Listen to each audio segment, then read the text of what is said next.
day 2 of the Parenting with Purpose Challenge, and today I promise to make it short and sweet. So today what we are doing is we are talking about a very valuable asset. We are talking about something that does not have to do with money. We are limited in its availability.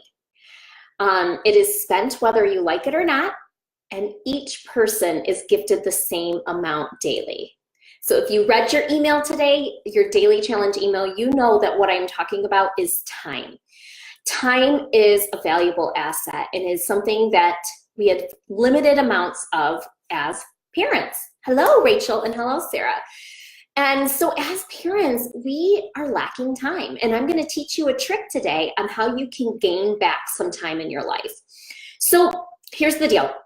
Typically, the things that we have to do take time. And we have smaller pockets of time throughout the day. So for example, after this video, I'm going to have just like a half hour before I have a work phone call.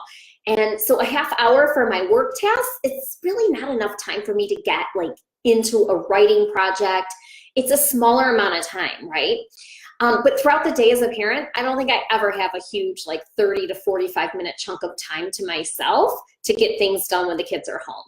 So what I'm going to suggest to you today is to think about tasks in your home that you repeat, okay? So for example, dishes and emptying garbage cans. Think about things that you have to do over and over again. And I want you to try to think about how much time do they take. Hi, Shonda and Mandy and Rika and Judy. So what you're going to do today is we're going to break down tasks into smaller chunks. Let me give you a couple examples before I show you how you can do this. First of all, in the morning, before we have a 2-story home, so, well, it's kind of 3s, but anyways, before I come downstairs in the morning, I always throw in a load of laundry. So that's like a 5-minute task to gather it from different laundry baskets and to put it in. I don't, and then I walk away from it. And then later in the day, I take 5 minutes to put it in the dryer. And then later in the day, I take time to take it out and fold it and put it into children's baskets. So that's something that I break up into smaller chunks of time instead of saying, okay, I'm gonna spend all this time doing laundry. Another example is, I don't do this, but I know a lot of families meal prep on Sundays. So they'll do chopping of their veggies. Some people actually make meals on Sunday and then they just stick them in the oven throughout the week. That's one way to save time throughout the week. Another one is cleaning. You can do that in smaller tasks. And for me, during dinner time, as I'm prepping dinner, sometimes you have like 5 minutes. Okay, my beef is, my ground beef is browning. I've got about 5 to 10 minutes before I can move to the next step in my recipe.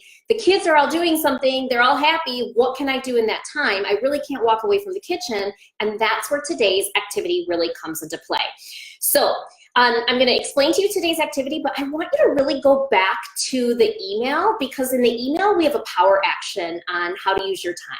And so that power action talks about how it's very good to use our time spending it with other people that we care about. So we have some suggestions on how you can spend time with loved ones in smaller pockets. Okay, so check out the email, and the workbook's going to help you do what I'm going to show you right now. So here it is.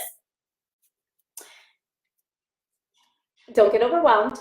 This was a visual I made to teach you this today. Okay, so today's workbook page is going to teach you to break up your tasks into 5-minute, 10-minute, and 20-minute tasks, okay? So what are things that you can do in just 5 minutes? I know I can go around the house. I can have my 4th and my 1st grader go upstairs and collect trash from mini trash cans.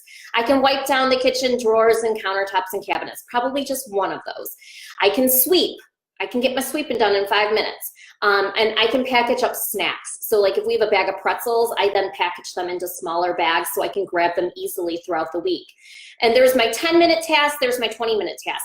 Now visually, I actually made this, and I'm gonna stick this on the inside of a cupboard in our kitchen so I can see it and I can go to it. So for example, tonight as I'm cooking dinner and there's a lag in my meal, I can go and say, I've got 10 minutes, I'm gonna clean out that junk drawer that's a frog and I've been thinking about it forever. Bam, okay? So here's the deal. You've got to get creative with your time, people. I hate when I say there's no time, when I hear people say, I have no time. You got to be creative with your time. Break it up into small tasks. I'm going to give you another example of being creative with your time, and then we're going to sign off today. These are quick 5 to 10-minute videos. So the second example is, for a while, my two oldest girls, they were taking dance lessons, and it was a 30-minute dance lesson, and it was about 3 miles from our house. So it was drop off. It didn't really make sense for me to drop them off, drive 3 miles back home, spend 10 minutes at home, and then come back. So I got creative with my time.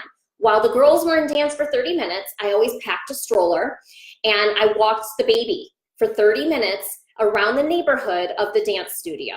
30 minutes, I was creative with my time. Another example, my oldest is in piano, and it's at a lady's house. And again, it's further from our home. It's like 4 or 5 miles from our home, and there's not really a lot around there. I could run errands, but there's not a lot of stores around there. So what I do is I pack the kids' bikes. So the younger two, I pack their bikes, and I usually will jog while they bike through the neighborhood. Sometimes if it's really, really cold, I'll pack books for us to do, or even a board game to do in the front seat of the car while we're waiting for my daughter in her 30-minute piano lesson. I don't use screens during that time because screen time in our family is limited, and I need screen time for me to be getting something done, like cooking dinner or something that's really, really important. I just sitting and looking at my phone for 30 minutes in the car while waiting for my daughter at piano, that's not the best use of my time. So thank you so much for tuning in, guys and gals. My name is Maria Dismondi. I'm running this challenge. It's day 2. Check out your email to find out how a friend of mine realized she was wasting 8 hours on social media a week, and how when she realized that, she used an app, or like, not an app, it's in your iPhone, it's called, I think it's under screen time and settings, and she set up limits for herself and took back her time. She took back 8 hours of her time that she was wasting on social media.